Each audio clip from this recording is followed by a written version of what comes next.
Rock and roll, my friends. We're back here with Dr. Jim for another of what is probably my favorite segment, Freaky Friday. Agreed. Yeah, no, this is where we have the most fun, and we're here to answer any and all questions you send our way. I see a ton have already come in. That's great. And I also see that a ton have already gone missing, and I cannot figure out why this is. I don't know why YouTube just like deletes them after a while. I haven't got a good answer to that. So all I can say is if you posted something here before and it's gone, I'm sorry. Please repost it. I see Vincent already has reposted and detected that. Anyways, that's where we are. Dr. Jim, good to have you. I want to open up with apologizing to Vincent, whom I shunned last weekend.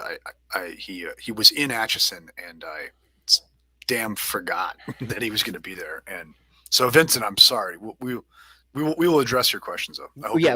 And in fact, maybe we'll take Vincent's first, since I know his were here before and they got deleted. So he was trying to be the early burn. But all that being said, I'm doing well. It's Friday. End of the semester. So beautiful. Yeah, things would be hard for me to screw up right now. Yeah, having a lovely frappe from Pete's Greek diner here in Atchison. So shout out to Pete. Good for Pete. Shout out to Pete. Yeah. By the way, that reminds me of two things. We have a pretty sweet announcement and a new sponsor I want to mention, and they're tied together. So let me do this real quick and send in whatever questions you guys want right now. We'll take as many as we can. But here's the announcement.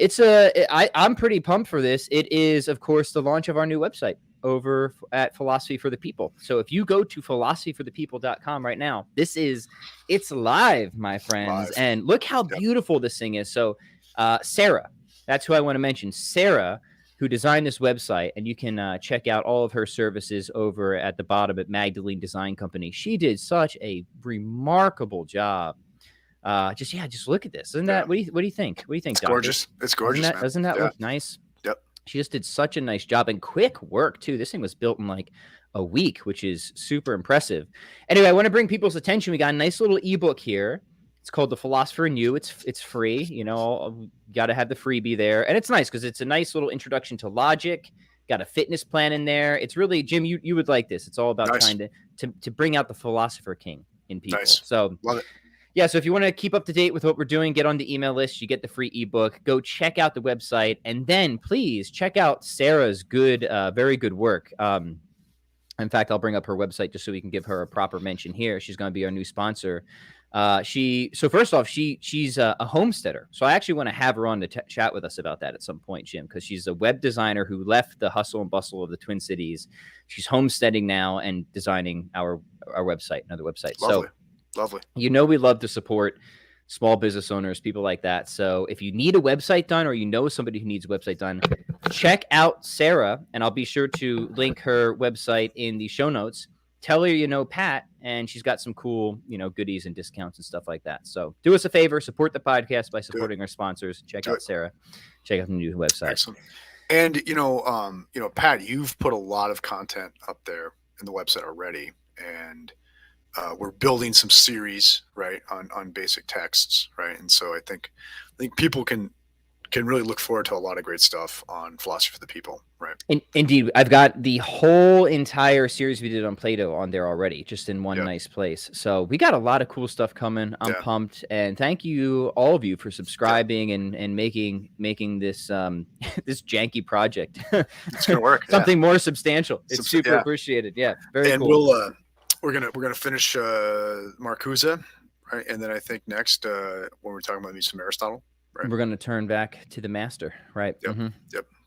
Very, very good. Okay, anything else you want to discuss, Jim, or should we start seeing what the gentle listeners have for us here? All right, all is fair game, my friends. Send in whatever you have, any topics, doesn't matter. Fitness, philosophy, exotic cats, you name it. We'll do our best to answer. All right, so we promised Vincent here. Let's go to Vince. All right. Vincent says, this is a fitness or nutrition question. Do you think it is best to see eating as an end in itself or as a means to an end? My Italian genes cry out against meal replacement shakes, which is something I recommend. Yeah. However, I see they are towards the decrease of my Italian belly fat. Right? They work towards the decrease of my Italian belly fat.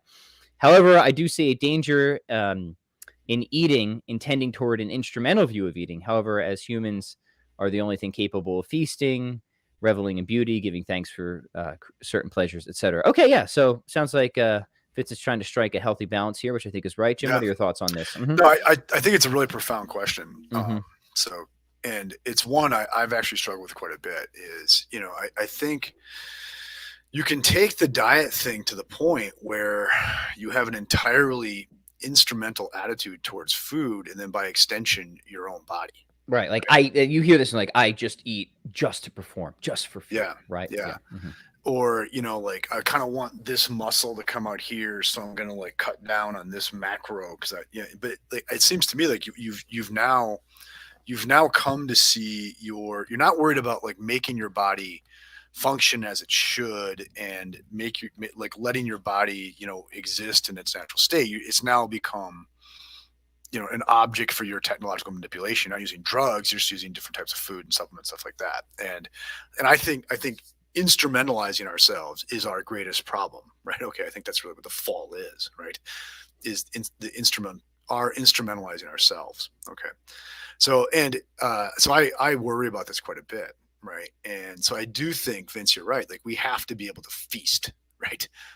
Now feasting isn't gluttony, right? Like feasting is seeing, you know, our the preparation and the common consumption of food as a celebration of embodied human nature, right? Okay, and other things that come with it that it's related to, right? And so I do think one has to be able to feast. Okay, now I also think though, like eating high fructose corn syrup is not feasting. Like correct. Like feasting is not poison, right? Okay, do you know what I mean? So I think, but I do think there are there's much room to have a festive attitude towards food still while not eating the standard American diet. Right. Now, but there can be, you know, places for limited instrumentalization, right? So like, yeah, you might say, hey, I need to take off some weight. It will be best for things that I want to do. And so I am going to do a protein shake or something like that. Because like the protein shake it's entirely instrumental eating, right? Okay. But you could also really get into the preparation of the protein shake too. Right? Like, I don't, man. Yeah, mine's a clump of dirt essentially in some water, and I stir it around. You know, and so like you know, so look, I think pigging out on a bag of Doritos is the instrumentalization of human nature, right? Okay, and I also think something like a protein shake could be the same thing, where you're only thinking about food just simply in terms of these like quantitative like effects it's having, right? And there's a middle ground. Like it might be occasionally you do need a protein shake just to get through the day to meet your goals, but then you can still find room for festivity in your life. Right. Yeah. Right. Yeah, no, I think that's profound, Jim. I think that's spot on, and it's finding that balance, right? Because like you, I've struggled with this, right? Especially when I was like super chub, and then I tried to like lean out, and then like, you know, my early college years, it's kind of like it's vanity city, right? So to me, it just becomes a technology, right? But then that like makes you inhuman in a sense, because you go to like these family gatherings and you're like, yeah, no, I'm not really going to partake in Christmas and Thanksgiving because like I've got my stuff calculated, you fat fools, right? Exactly. Get out of my face. And like that's bad. That's bad for you, right? That's vicious behavior. So and of course they weren't fat fools. They were I was the fool, right? I was the fool in that situation. So now, you know, now it is this, you know, always trying to strive for that golden mean where it's like, yeah, I have protein shakes to bring my hunger down, and they are kind of instrumental, but you know, we have family dinner every night where my wife puts a lot of care and food and the attention. And I mean, we are social animals, and food is one of the binding elements to our social nature. So, you know, like because we're material beings too. We're material beings, right? So it's like it's not something we can really isolate, you know, like it's like our relationship to food is because it's the only way we can eat. Right? Yeah. So what I'm saying is that our relationship to food will bear in some sense, our relationship to other people, right? At some point.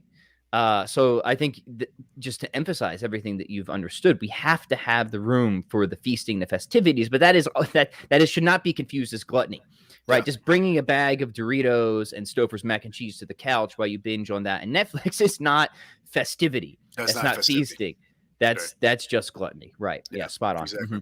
And I think also, it's okay. So this interesting thing. Okay, this is like there's a dumb understanding. This is interesting thing about human beings, right? Is there's nothing that humans do on the regular that we haven't ritualized and that we haven't given a significance, right? Whether I mean, so like even like taking a crap, right? We've ritualized it. We do it behind closed doors because Right. it's a meaningful act to us in a way. It's Mm-hmm. in a negative way. It's humiliating to us to do this, right? Mm-hmm. Well, our eating too is it's this like animals, take a crap too. So do we, but we've ritual. It's meaningful to us in the way we do it, right? Right. And whether all the functions of the body, whether it's the bathroom stuff or sexuality or eating, they are all now involved with social practice that imbue them with a higher meaning. Mm-hmm. Okay. And like and they're not just reduced to the direct act of doing it, right? There's like say with the bathroom stuff, it's been ritualized by space and what you go to the right place to do it at the right times, all this, okay. And like food, it's not just putting stuff in your mouth, it's being involved in the preparation of it, right? And maybe even like the production of it in the first place, right? But it's like that whole process is an artful process, right? You know what I mean? It's lost in opening a bag of chips, right? Yeah. Mm-hmm. Like I think one of the best things you can do for your kids right now is to go home and teach them how to make an omelet. Mm-hmm. Right, because there's a skill to this, and there's a flavor to it that can only be acquired through a properly prepared omelet. I really think like teaching your kids to make an omelet is a really, really big thing, right? Because it's anyone can do it, but it's an acquired skill, and it's making food artful, and once you've worked to produce it in an artful way, it is more festive to eat it, right? And so I think we have to like return to seeing all of these human embodied things we do as nature being perfected by art, right? Right. Yeah. Excellent. And this is the thing I said on Twitter today is like, hey, let's all lose 10 pounds though by Christmas so we can feast. So we can really truly feast. Yeah. Yeah. Advent's a good opportunity for that, for sure. Yeah. Hey, good question, Vince. That was a good one. Good job, I'm glad we got the jam on that. Prius has got a quick question. Can the classical theists admit contrastive bruteness, YP rather than Q in their metaphysics of creation? I'll have two quick things to say about this. I actually just finished this section in the book that I'm writing. I don't think there are any such thing as contrastive facts, right? Why the electron went up rather than downs is the same thing as the electron went up and not down, right? So contrastive facts, I just think, can be denied. We can have contrastive explanations, why I chose this rather than that, because I favored certain reasons and I ended deliberation. And that, I think, is not brute because it depends upon a proper understanding of the metaphysics of the will. What is the will? Well, the will just is the ability to end deliberation among any particular finite option. That's just what the power of the will is.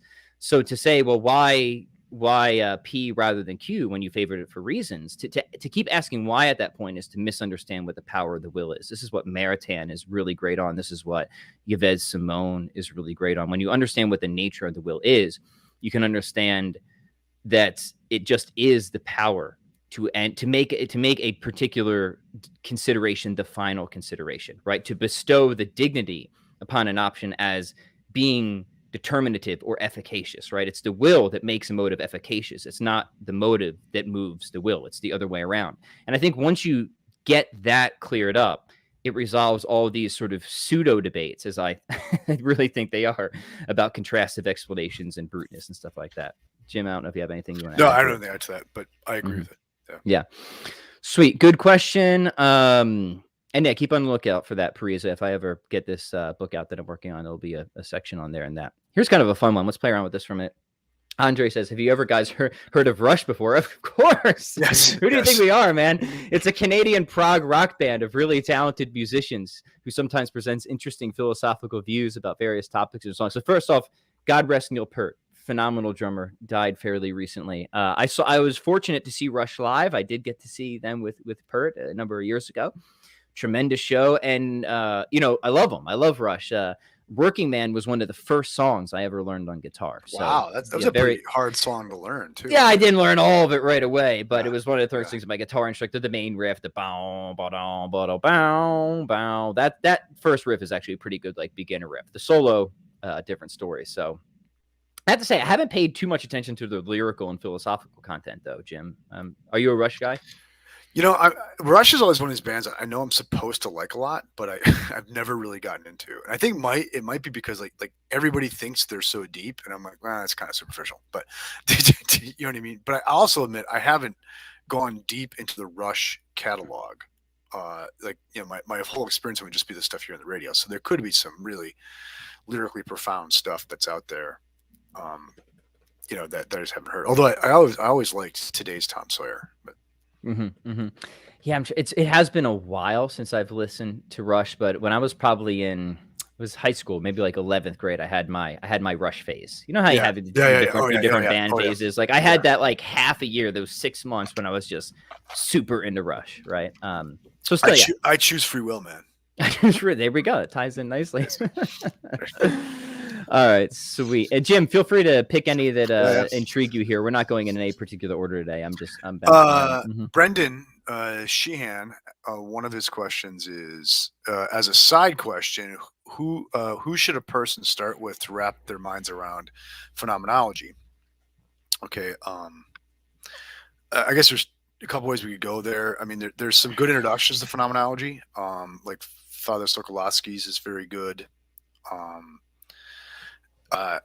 I think there's a book out there that my preferred introduction to it, but it's called The Phenomenological Mind by Gallagher and Zahavi. I think it's Zavi is how it's pronounced. It's a very good introduction to phenomenology and philosophy of mind all at once, right?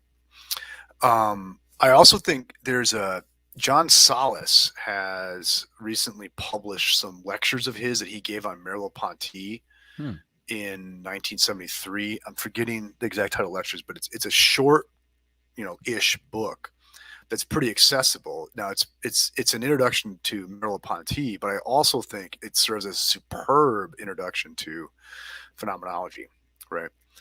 Now maybe a little more sophisticated way in, like through an original text, is I really, really like Husserl's Crisis of European Sciences, because he approaches phenomenology as like filling a historical need that comes from the failure of scientific naturalism. So, and other than that, you could always jump into one of the big books like Being in Time or Merleau-Ponty's Phenomenology Perception, right? Yeah. Actually, hold on. Right. We've got. It's literally just conveniently right here. There we go. Sokolowski's. Yeah. So this is a good one.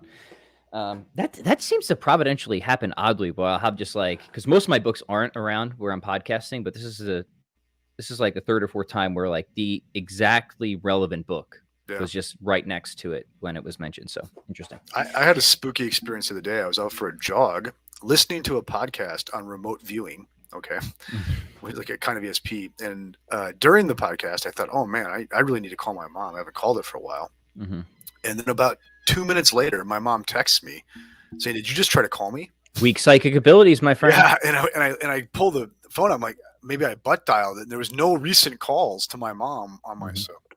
Weak psychic abilities. I'm going for it. Could be, yeah. Jim and I develop this. Yeah. Jim and I live in a very enchanted world. There's no other way to be. I'm full on. My world is enchanted. Yeah, we should talk about that actually in a little bit here. Giovanni says, here's a good question. Why should theists accept divine simplicity over other forms of theism? Please explain this like I'm 5. Yeah, really good question. The answer is you either want ultimate intelligibility or you don't. And what motivates divine simplicity, understand this is properly a sort of philosophical project, right? I don't think you should just go to scripture for your metaphysics. I think you do metaphysics independently, right? And we understand that there's certain categories, certain aspects or features of reality that always point out to an explanation beyond themselves, right? If something's moving from potency to act, if something's composite things always point beyond themselves, right? For some type of extrinsic explanation of how did the parts get there to be arranged, etc., right? So if we're going to explain, and not just physical compositions, but metaphysical composition, essence, existence, right? So if we're going to ultimately make sense of how there are any sort of composite beings at all, we're going to have to get to absolutely simple being. Now, another whose essence just is existence, and that will, of course, in the order of potency and act, relate to something being purely actual, right? Jim's talking about why open theists are quitters. We'll figure out a way to bring that in, right? So we're going to have, no matter which way you get it, if you go from the composition angle first, you'll get pure actuality through God God just being whose essence just is inactive existence, or existence alone, as Aquinas said it.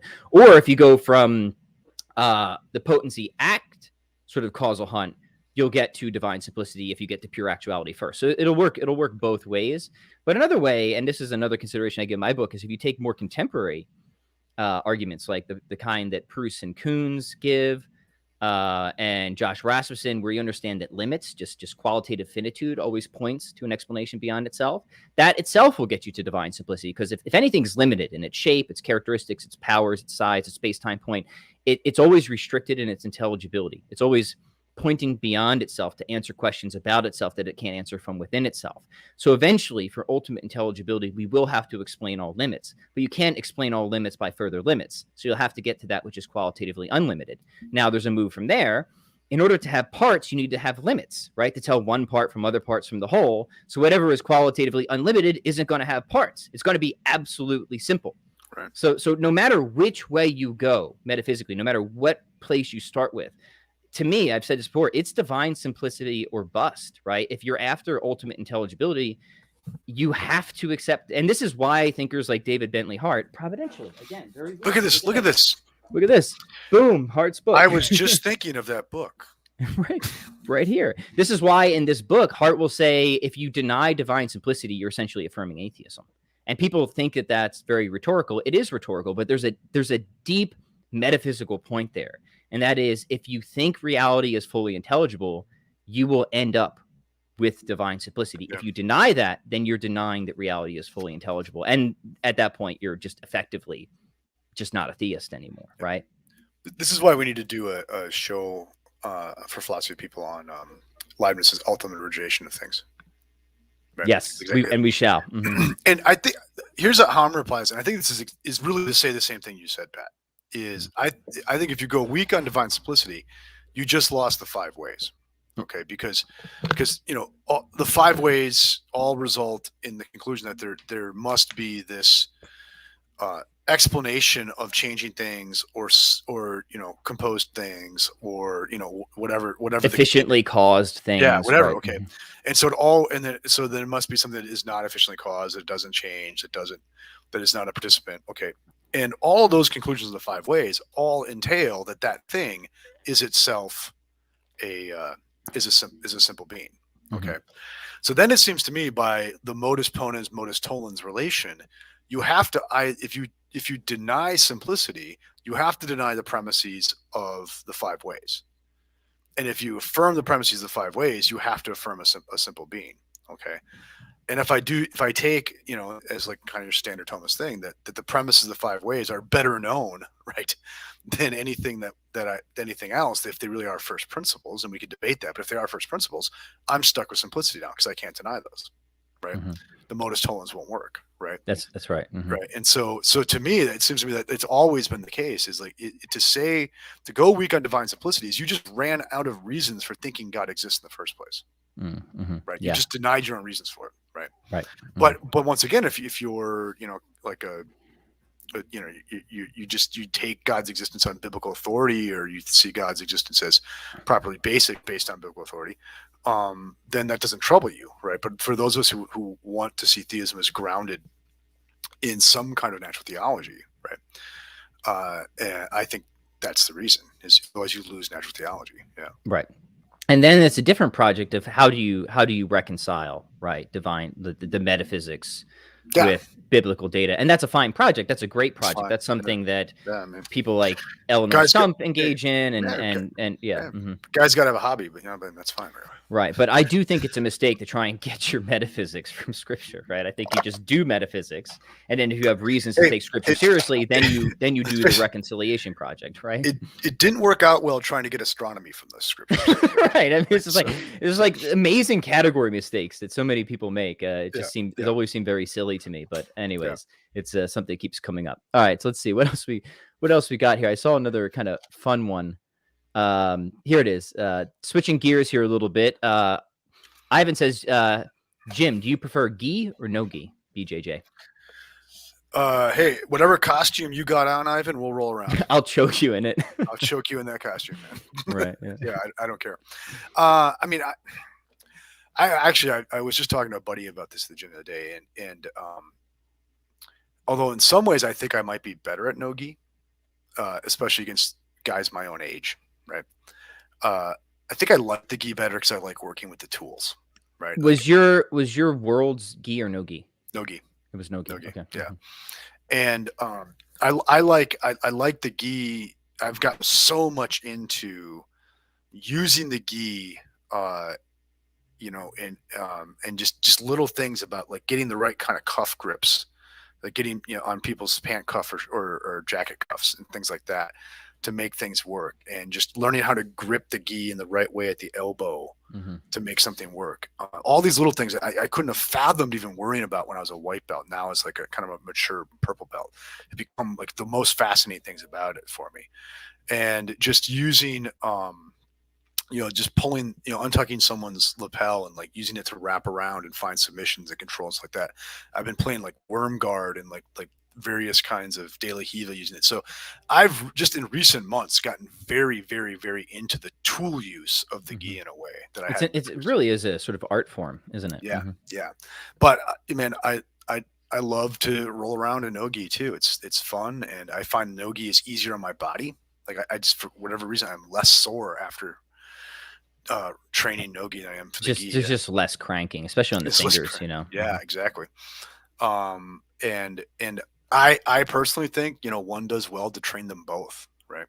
I think your Nogi game will make your Ghee game better, and I think I don't know if your Ghee game is gonna make you better at Nogi directly, but I do think it make the Ghee game is more technical in some ways, and getting into technique is what is going to carry over to the Nogi too, right? So I love Did you start Ghee or no Ghee? Ghee. Our gym pretty much starts everybody in the Ghee, Mm-hmm. right? Yeah, we're pretty old school, right?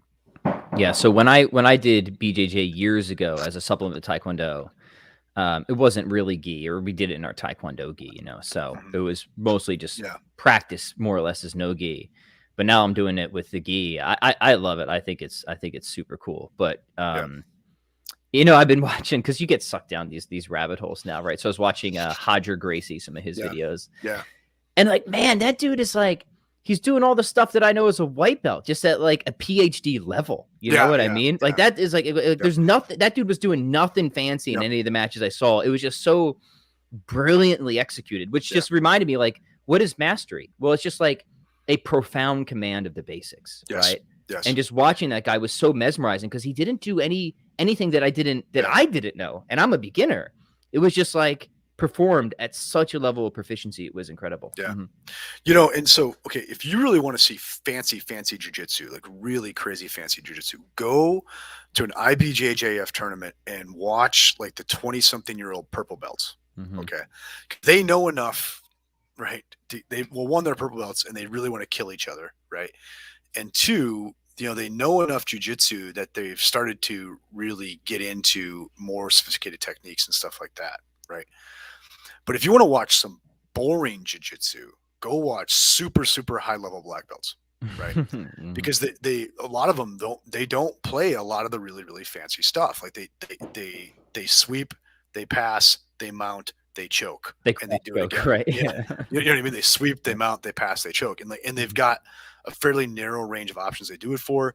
But the little techniques, the little grips, and all that stuff that's going on and all that, it's just fabulous. But it's basic. Yeah. Right, but it's like high level musicianship, right? Where it's like, it's hard to explain, where it's like, you can't really appreciate it until you've been doing it for a while to Yep. appreciate the subtleties. You Yep. know what I mean? Yep. So if you Yep. were to see it, or hear it as an absolute beginner, you probably wouldn't be that impressed, because it doesn't seem like much. Doesn't seem But like as you much. get the ear or the eye, it Yeah. becomes incredibly impressive, because of those subtleties that you just aren't able to detect when you're just Yeah. starting out, right? Yeah. Mm-hmm. And I was actually telling this to the fundamentals class that I teach is you all don't even really know what makes this fun yet, right? Mm-hmm. Like you won't for maybe a couple of years, right? And then you'll start to actually see some of the opportunities that are there in the ether that you can't recognize now because you don't have the practical wherewithal to see what's actually there. Yeah. Here's a question for you, Jim, from Catholic Base. Do you think you would be a good philosopher king? I make no such claim. I make no such claim. Yeah. I don't. I'm That's an hilariously pointed question. I yeah, love it, exactly. Yeah. I make no such claim. Mhm. No.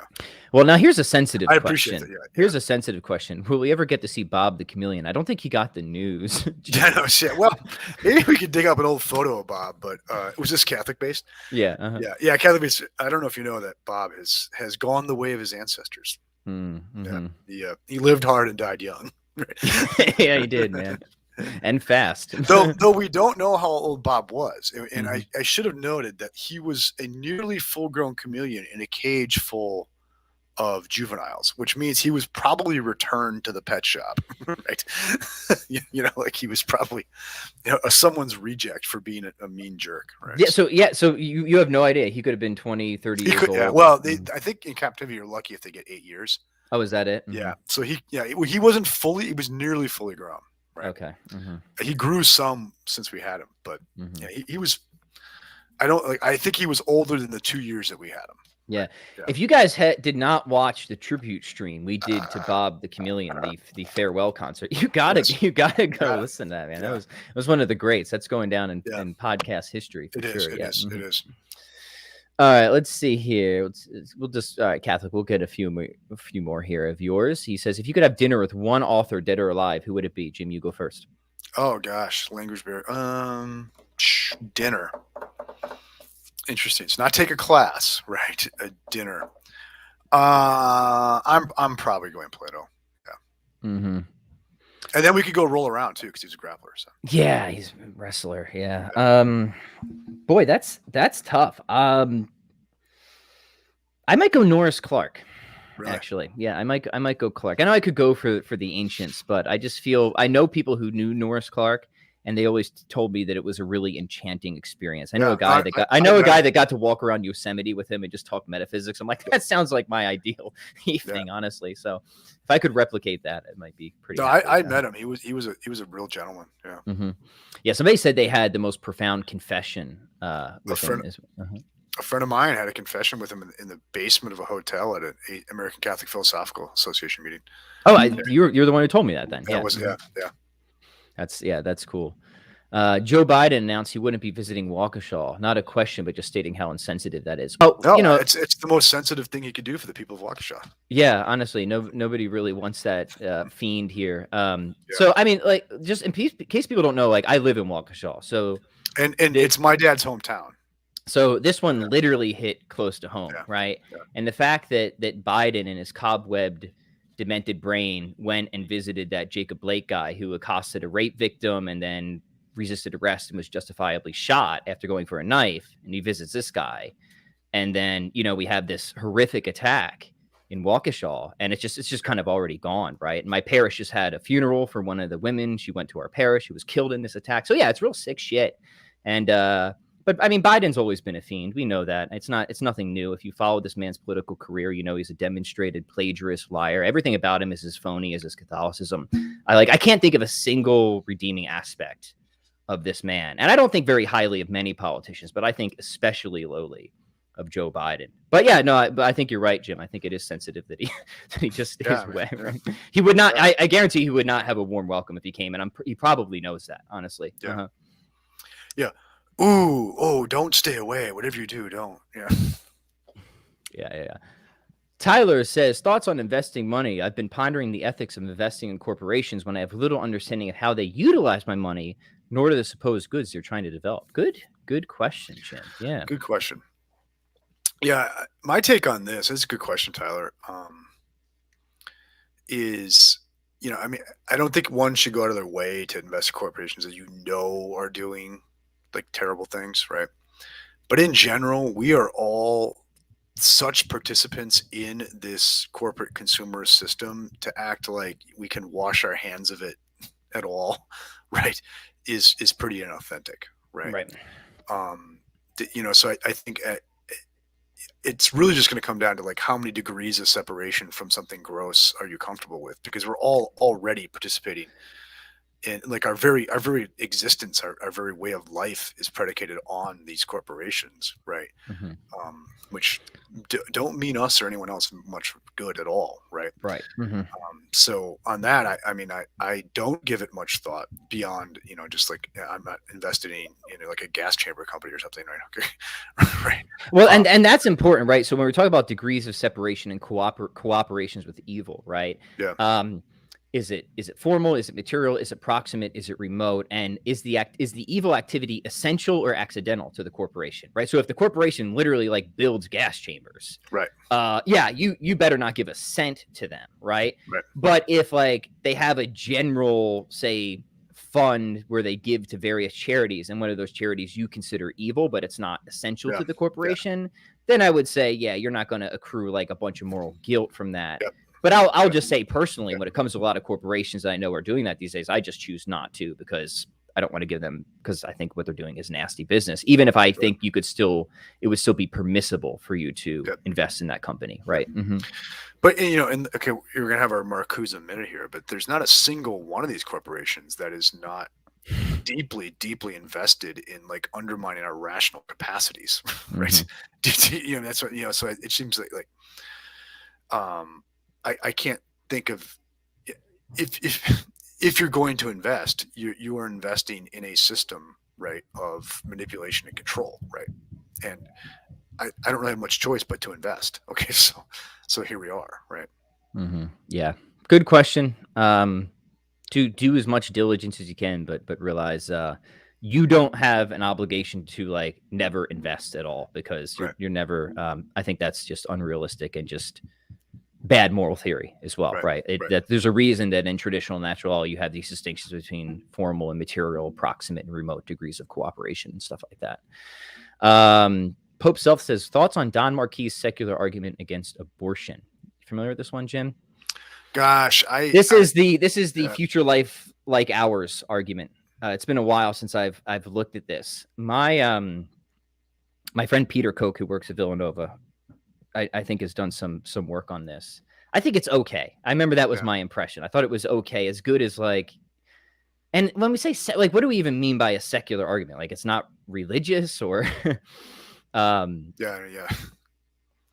I just think that when it comes to ethical arguments, trying to like give an argument that is like, I guess, as neutral to as many prior commitments as possible. Like that's the kind of goal of this argument, right? Right. And then it draws analogies, which is a perfectly legit form of argumentation. Like, hey, if you hold this commitment about, I think this paper uses commitments about causing suffering to animals, stuff like that, then you should accept my Yeah. FLO, my Yeah. thing against abortion. I'm sorry, I don't remember the details. I remember Yeah. thinking it was a decent argument, but certainly far from the best one that I've ever seen against abortion. I mean, I'm going back a lot. It might even be like an undergrad since I've read that argument, but I think it's something about how you have to admit that, because it still sees personhood, I think, as somehow tied to self-conception or consciousness or self-consciousness, right?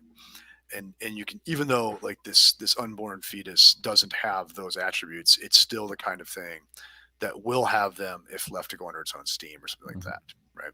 Okay, that's fine. Okay, but I don't accept one of those premises to say that like my identity travels with consciousness, or that my identity travels with self-conscious. Like I see myself as fundamentally a kind of animal, right? And when this animal currently sitting in this chair came to be, I came to be. When the animal currently sitting in this chair passes away, I pass away. And I think there is times in my life when I did not have a mind, right? And maybe there'll be times in my life when I don't have a mind anymore, right? There were times in my life when I wasn't self-conscious, and I think there'll be times in my life, maybe, hope not, but it could happen, right, where I won't be self-conscious. And none of that has anything to do with whether or not the animal, right, that I am came to be or passed away, right? Right. And so I tend to prefer, in arguing in these directions, to hinge on that kind of animalism, and not because I think it's a good way to win the abortion argument, though I think it's a superb way, because it's very hard to say a human animal doesn't come to be a concession, but because it's just my view of what what identity is, right? Right. Is And yeah, I think that's right. Yeah. I mean, like anything else, ethics is tied deeply to metaphysics and philosophical anthropology. So that's why I'm like, these just secular arguments that just try to like run an argument in complete isolation or vacuum have never held much sway to me. I think a much better one. They all take the bait, which is this sort of like kind of, Lockean, Cartesian, Lockean, Kantian premise that sees the person as a human, like the morally relevant individual in terms of some kind of introspective consciousness, right? Okay, and this is one of my mantras. This is another T-shirt for us. Is like, if we're not going to be Cartesians, let's quit being Cartesians, damn it, right? and quit thinking of ourselves that way, right? Yeah. I think a much better one. Yeah. If you want kind of like, I don't know, a minimal metaphysical commitment up front, but still links in with what Jim said, is Proust's argument. I was once a fetus, therefore abortion was wrong. Yeah. That's a good argument. And I linked it in the show notes for people. Anscombe has something like that too. Like, was I, and Anscombe, if I remember right, is willing to say that a fetus is not a human organism, it's another kind of organism. And so she's willing to say, I was once not a human. Right. Yeah. Yeah. Anscombe's brilliant. I love Anscombe. Yeah. She really is. And okay, let's see here. Yeah, Jim, feel free to fish out any others that you want here. I'm not going in any particular order. Good questions today, guys. Always keeping us on our toes. I appreciate it. Actually, here's one that is relevant for you, Jim. It's switching gears back to fitness here. Unknown Gnome says, looking to start a tactical barbell program with TBDL. TBDL, why am I blanking Trap on bar that? deadlift. Trap bar deadlift. There we go. OHP, overhead press, and WTD pull-ups, weighted pull-ups. Figuring out all the abbreviations there. Any value in adding 2 additional days of bodyweight work, push-ups, ab wheel, lunges to take care of the system work, etc.? No, not if you want what the goal of tactical barbell typically is, right? If you want to throw in some accessory work right after you're basically talking about you're going to do operator. And if you want to throw in some accessory work right after you do your operator on those 3 days, that's fine. Just don't overdo it. If you're going to be sore at all the next day, you're doing too much. But don't put the accessory work on off days in between your operator sessions, because then you're going to get in the way of the recovery mojo that has to happen so you can come back and hit those numbers every time. K Black is really passionate about this. Like, don't put extra accessory work in between your strength sessions, right? If you want to do some curls to the girls and all that after you're done with your basic cluster work lifts, go for it, right?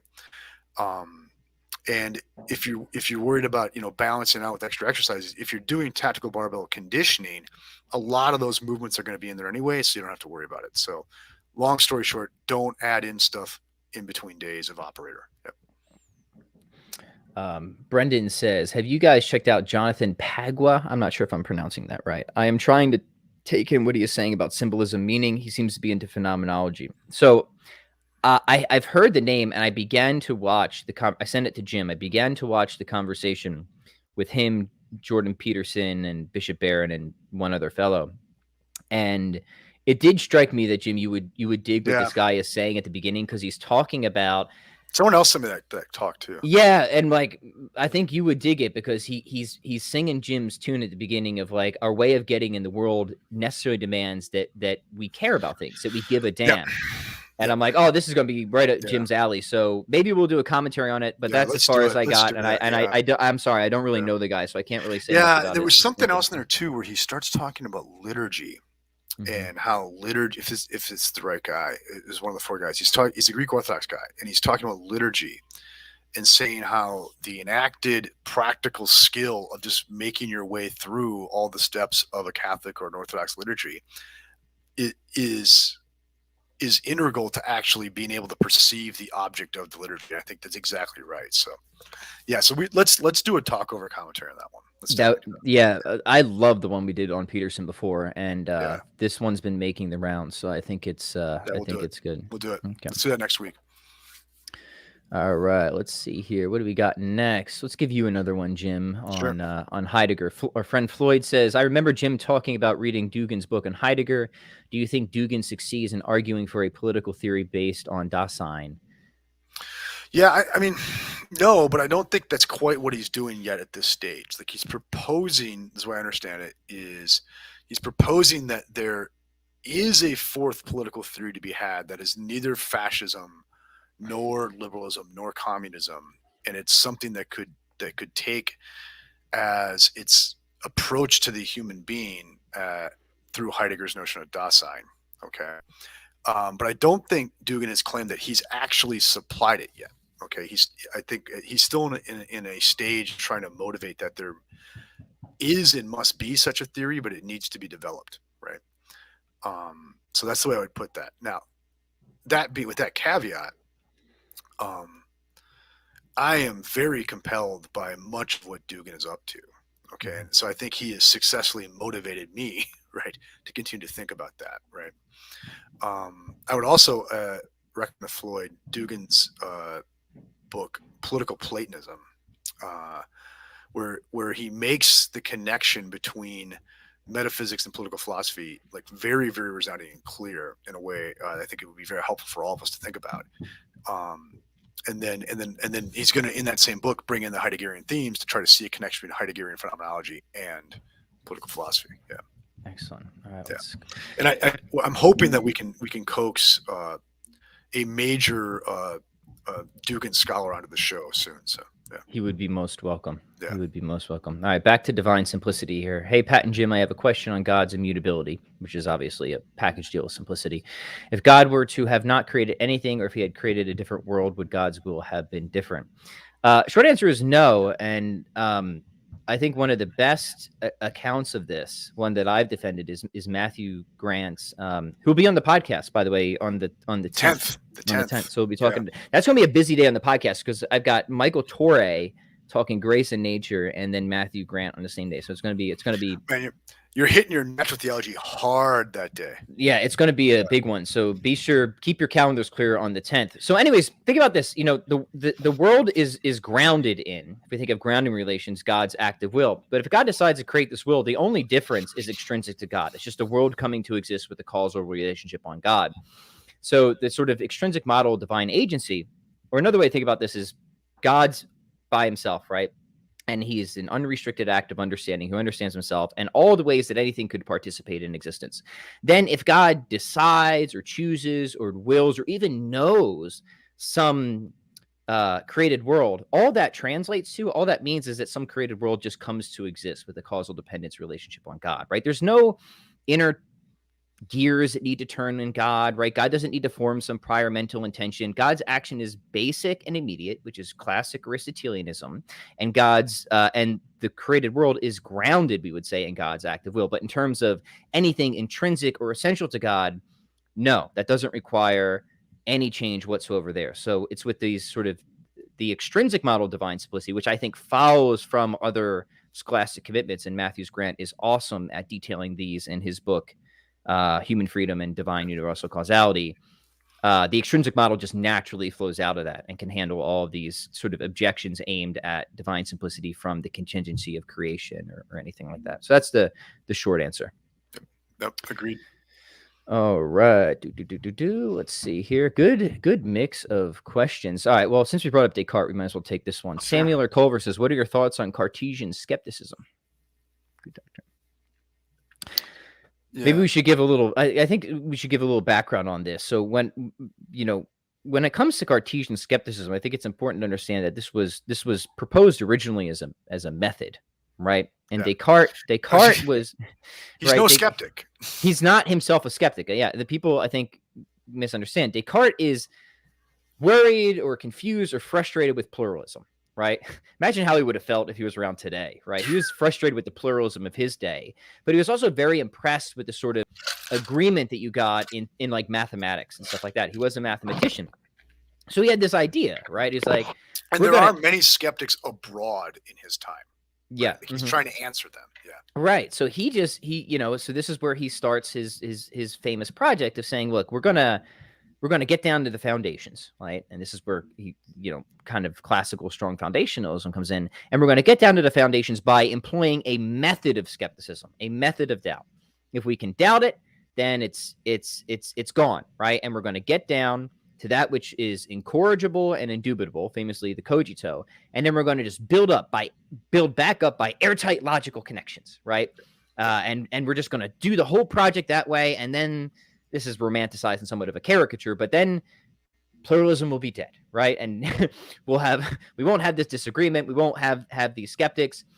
Now, I think most everybody agrees that project is a failure. You can't build this system of knowledge from these incorrigible, indubitable beliefs with that airtight logical certainty that Descartes was hoping for. But it's important to understand that for him, skepticism was a method to try and get to certainty across a wide range of beliefs. It wasn't himself. He himself was not a skeptic. So I just wanted to add that little preface before we got into it. Mm-hmm. And okay, yeah, agreed, 100%. I think that's exactly where I was going to go. Well, who said he's a skeptic? But and then probably to more the spirit of the listener's question, right? Is I would say is I am very impressed with Wittgensteinian approaches to this problem that see the very skeptical problem in its extreme form as somehow incoherent. I'm very impressed by phenomenological approaches to this sort of thing, especially as you find in Husserl and Merleau-Ponty, like all of which are saying, look, to even formulate the question of skepticism presupposes some kind of contact with a reality outside of yourself in the first place, right? And so that the very position itself is incoherent. Okay, that's a long story to tell. Maybe we should just do a show on it sometime. I think we should, because you know me, skepticism was my biggest philosophical issue. Exactly. It was, and it wasn't until, I mean, I think there's a few people that really helped me to see exactly what you say. That skepticism at the end of the day actually is incoherent and self-defeating, but you got to do a lot of work to actually see that. Plantinga's really good on it. Thomas Reid, classic. Like I consider myself a broadly Reidian in terms of how I think of epistemology, right? But I do think Plantinga and those who've kind of followed in the Plantingian revolution, if you will, Plantinga is really good on this as well. But yeah, I mean, Wittgenstein. I'm teaching Wittgenstein next semester. I have an entire class on Wittgenstein. So maybe we should do a series. Let's do it. That would be great. And we're not doing the philosophical investigations. We're doing the Blue and the Brown books. So we could, but that's a much more easily contained critter than the PI. So we could very easily do a several part series on Bergman's also got a great new book out where he's just defending intuitionism as a way to defeat skepticism, which is certainly right. And there's another great book, kind of expensive, but it's defending objective morality. It's called The Normative Web. Fantastic book, right? Because what that book shows is like, look, if you think there's epistemic norms, you need to think that there's moral norms. And this is a package deal because you have this sort of problem of arbitrariness, right? To start to kind of break it in one area is really going to break it in all areas, right? And that does definitely go back all the way to Reid, right? To even doubt that some of your faculties are reliable already assumes reliability of faculties, right? So anyways, skepticism was my greatest philosophical, like the thing that kept me up the most at night, right? Not because I think that it's true, but it was notoriously hard to think through. That's what I mean by that, right? And I'm somebody who I don't like even for me, it isn't always enough just to be like, oh, that's silly or that's nonsense, even if I believe it is. I do like to think through stuff as deeply as I can, even if I think it's silly and nonsense. And I think radical skepticism is silly nonsense, but it's really tough to think through. And if you've spent a lot of time in the literature of that, it's really tough, right? It's really tough to kind of get around radical skepticism. But probably merits its own series. For sure. A series, right. All right, let's see here. Let's take a few more. Boy, time always here. Jim, this one's for you because I am not deep in parapsychology. But do you have a favorite parapsychologist? Meow says he loves Dean Radin and Stephen Broad. I don't. Although I've started to kind of look into a lot of that stuff more than I have. Like I should say more for the first time. But I don't really have a recommended author yet. Though I'm getting increasingly open that there's some there. Yeah, and he has a good question. Does precog presentiment imply a B theory of time? I could see why somebody might think that. I would say I think the best theory of time is a presentism, but it's the one that Stump and Kurtzman develop, right, with the different reference frames. And I think that would be able to make sense of stuff like that. I still haven't found a better theory of time than theirs. All right, let's take a fitness one here. Matt says, I have access to some 30-pound dumbbells for the next few months, and I don't want to lose gains. Any suggestions specifically for legs and lower body mass? Yeah, crank the reps up, man. People think that higher reps can't build or won't retain muscle mass. It will. You know, even if you're doing like 15 to 20 reps, multiple sets, that's going to be your best bet. Even if it's lighter for you, just crank the reps up, get a lot of density and a fair amount of volume. So, I mean, I tell you what, okay, I don't know what else would blow your legs up quite as much if you got yourself to, you could do 500 bodyweight squats.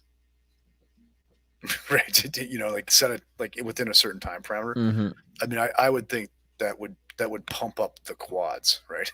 You know? So I think if you're specifically worried about lower body mass, right? So bodyweight squats, man. 100%. Yeah. And protein. Get your protein in. Get your protein. Gallon of milk. All right. Octus has a logic question. Any thoughts on the assertion that syllogistic logic cannot handle complex relational predicates? I've seen this sort of claim on Copy and other modern logic books. Usually, sorry, the comment got broken up here. The author produces some simple argument to show that categorical logic can't produce the inference. One example I've seen is the horse's head argument. A horse is an animal, therefore the head of a horse is the head of an animal. Jim, what are your thoughts on categorical versus propositional logic and the relative limitations, right? Yeah, no, I think there are valid inference patterns that you can't fit into a syllogism. So, right, I mean, you have a problem. Same thing with disjunctive arguments, right? And I know this is the sort of thing that like classical logic people get really bent over, right? And modern logic people like think this is like this great defeat to the whole program, right? But yeah, I think you're going to have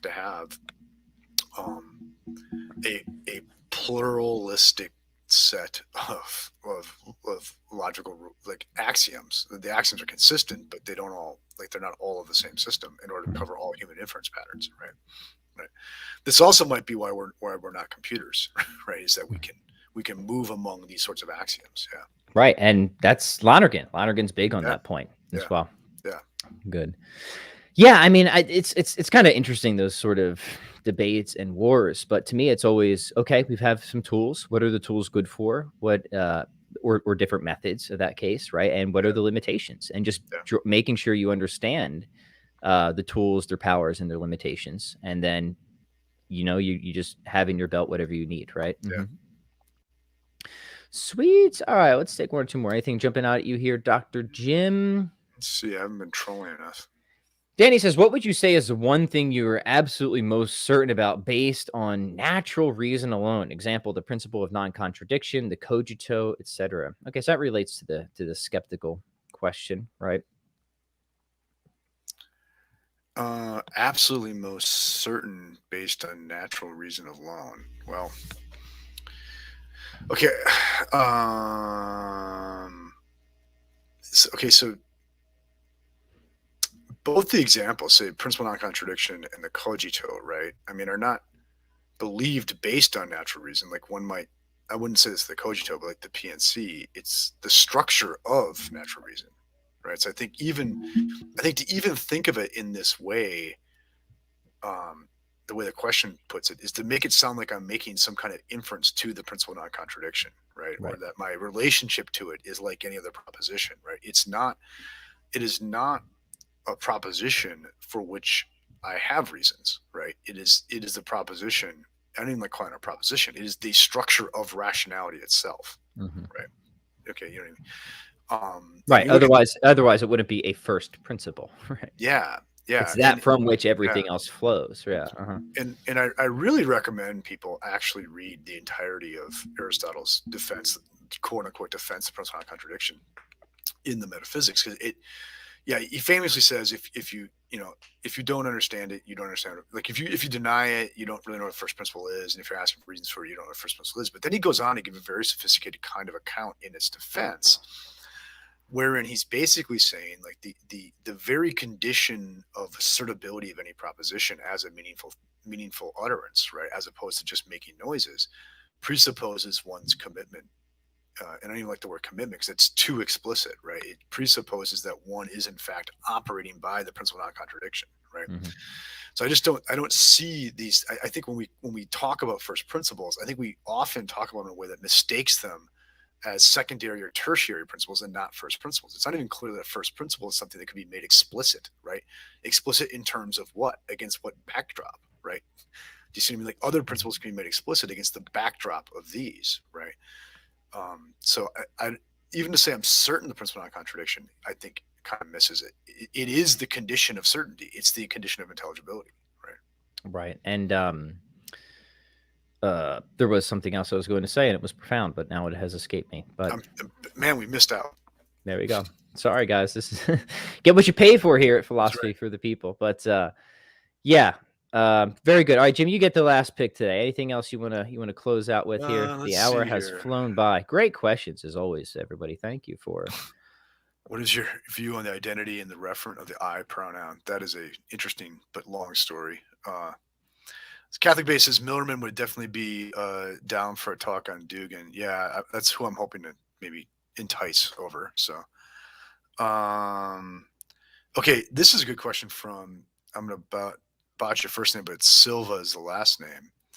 Is there an Aristotelian self? Does it make sense to talk about a AT self? It seems to be purely a modern concept. I agree, actually. Like, I don't think Aristotle has much of a conception of this sort of introspective self. Okay, that's not to say that we aren't right to think that there is one, but it does seem, and this is like much of what Charles Taylor's work is to say, is that this notion of an introspective self does seem to be an achievement of modernity, right? Either a discovery or an invention, right? And I think Silva's question is very perceptive on that. If you read Aristotle's On the Soul, De Anima, there's no talk at all about internal subjectivity in that book, right? Right. Mm-hmm. It doesn't come up, right? Right. And I feel like this is pretty widely known as like something that modernity and even to some extent Descartes ushered in, the turn to subjectivity. Yeah. Right. Yeah. Sweet. All right, Jim, before we wrap up, what do you want to announce? What are you working on? Anything else? I'm almost done with my first lecture on nihilism that I will which will be a series, I think, of 10 lectures that I plan to share through some social media. So we'll see. But so I should have that thing written up this weekend and ready to present sometime next week. So awesome. Well, we look forward to that. We will definitely do a series on how not to be a nihilist. In fact, I see there's a question there on how to escape techno nihilism. Hold on to that because we're gonna show you how. We're gonna show you how. So let me just say one more time before we go. Please check out the new website, Philosophy for the People. Go get the free little ebook here. Where is it? Scroll down right here. The Philosopher in You has kind of like a cool reading list too. I kind of did like a mini great books reading list in there. A little overview of how to become a good wrestler like Plato, get a physical regimen going in. We know it's all about philosophy. Being a philosopher is a way of life, right? It's not just So agreed, that's 100%. Yeah.